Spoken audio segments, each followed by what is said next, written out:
Breaking news అంతోంది. Alluri జిల్లాలో scrub typhus వ్యాధి కలకలం రేపుతోంది. చింతూరు ప్రభుత్వ ఆసుపత్రిలో స్క్రబ్ టైఫస్ పాజిటివ్ కేసు నమోదైంది.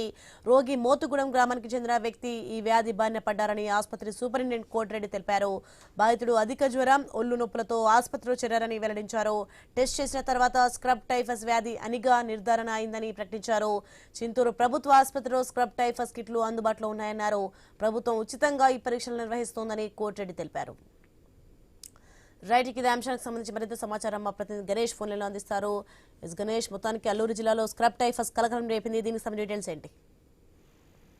ఆంధ్రప్రదేశ్ రాష్ట్రంలో రోజు రోజుకి స్క్రబ్ టైఫస్ ఈ బ్యాక్టీరియా కేసులు పెరుగుతున్నాయి.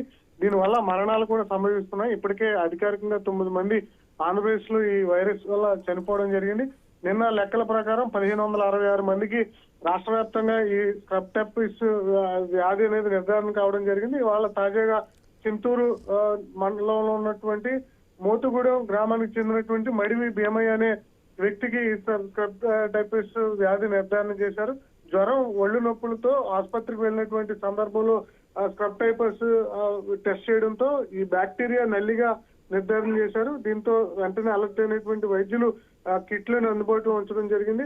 ప్రస్తుతం ఒక కేసు నమోదైనట్లుగా ఆసుపత్రి సూపరింటెండెంట్ కోటిరెడ్డి తెలిపారు. దీని మీద జాగ్రత్తలు పాటించాలని చెప్పి సూచిస్తున్నారు.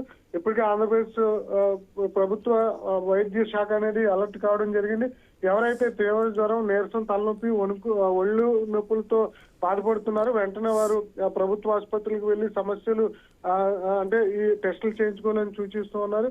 ఇది ఎక్కువగా ఇంట్లో ఉండేటువంటి పాత మంచాలు, ఫర్నిచర్లు ఏవైతే ఉంటాయో వాటిని మీద జాగ్రత్తలు పాటించాలి. ముఖ్యంగా వాటన్నిటిని కూడా శుభ్రం చేసుకోవాలి. పరుపులు, దిండ్లను శుభ్రపరచుకోవాలని చెప్పి వైద్యులు సూచిస్తున్నారు.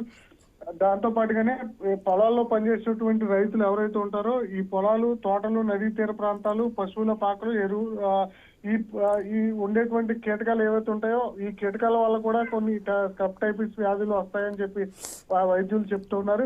ముఖ్యంగా ఈ స్క్రబ్ టైఫస్ వ్యాధి అనేది నల్లిని పోలినటువంటి చెగ్గరమైట్ అనే కీటకం కాటు వల్ల ఈ స్క్రబ్ టైఫస్ వ్యాధి వస్తుందని చెప్పి అధికారులు చెప్తున్నారు. ఆగస్టు నెల నుంచి ఫిబ్రవరి నెల మధ్యలో ఈ వైరస్ అనేది వ్యాప్తి చెందుతుంది. అందువల్ల ఈ కాలంలో ఎవరు కొంత నీరసంగా అనిపించినా వెంటనే అలర్ట్ అవ్వాలని చెప్పి వైద్యులు సూచిస్తున్నారు. సాధారణంగా ఇది ప్రాణాంతక వ్యాధి కాకపోయినా ఒంట్లో ఇతర అనారోగ్య సమస్యలు ఉంటే ఖచ్చితంగా ప్రాణాంతక వ్యాధి మారేటువంటి అవకాశం ఉంటుంది. కాబట్టి ఈ వ్యాధి పట్ల జాగ్రత్తలు పాటించాలని చెప్తున్నారు. ప్రస్తుతానికి ఆంధ్రప్రదేశ్ వ్యాప్తంగా కేసులు పెరుగుదలతో రాష్ట్ర వ్యాప్తంగా ఉన్నటువంటి అన్ని ప్రభుత్వ వైద్యశాలల్లో ఈ స్క్రబ్ టైఫస్ వ్యాధి పట్ల జాగ్రత్తలు పాటించాలని వైద్యులు చూపిస్తున్నారు. ఇప్పటికే కిట్లన్నింటినీ కూడా అందుబాటులో ఉంచడం జరిగింది. ప్రస్తుతం చింతూరు పరిసర ప్రాంతాల్లో ఈ స్క్రబ్ టైఫస్ వ్యాధి రావడంతో అక్కడ ఉన్నటువంటి ప్రజలకు అవగాహన కార్యక్రమాలు ప్రస్తుతం కల్పిస్తున్నారు. ఎవరైనా ఇబ్బంది కనిపిస్తే ఆసుపత్రికి వచ్చి టెస్టులు చేయించుకోవాలన్న సూచనలు అయితే చేస్తూ ఉన్నారు. Right, thanks for information Ganesh.